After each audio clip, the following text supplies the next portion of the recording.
Bonjour, donc voici le petit texte que je vous propose aujourd'hui.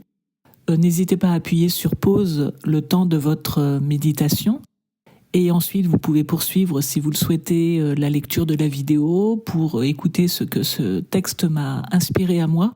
Mais vraiment, ce n'est pas une obligation, sentez-vous absolument libre. Le plus important, c'est vraiment ce que le texte vous dit à vous.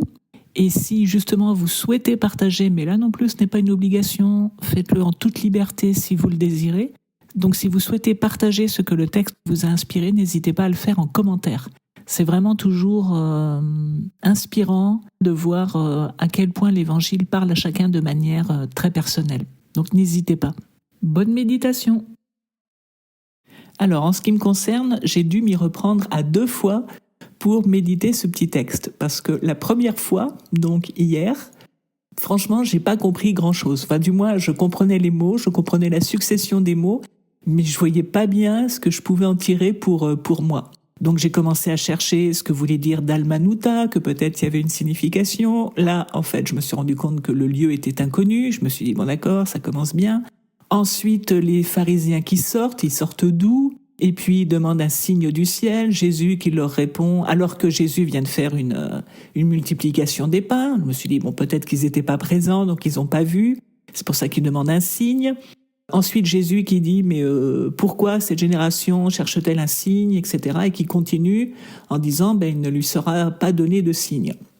Bon, alors déjà, dans la traduction de Frédéric Boyer, c'est pas une négation, c'est une interrogation. Quel signe sera donné à cette génération ? Bon, c'est la seule traduction où j'ai vu qu'il n'y avait pas de négation. Toutes les autres, il y a des négations. Donc, je me suis dit, mais pourquoi Jésus dit qu'il va pas donner de signe alors qu'il a fait plusieurs miracles ?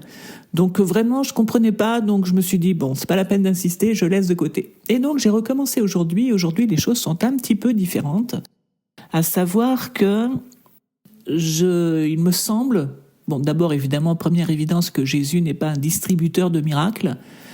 Et puis, deuxième point, je crois qu'en fait, toute son action dépend de l'intention de ceux qui s'adressent à lui.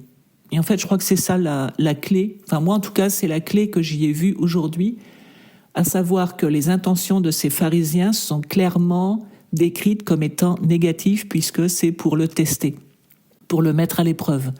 Alors que d'autres personnes qui se sont adressés à lui dans l'espoir de sauver l'un de leurs enfants, de guérir un de leurs amis, de guérir eux-mêmes, etc. Ces gens ont été exaucés parce que, évidemment, les intentions de leur cœur étaient bonnes. Et donc, je crois que c'est toute la question, en fait, des intentions. Avec quelle intention est-ce qu'on s'adresse à Dieu ?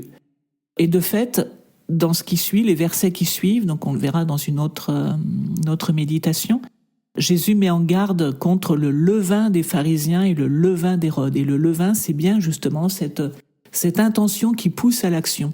Donc voilà, moi en tout cas, ça m'invite à discerner les intentions dans les relations qui sont en train de se construire.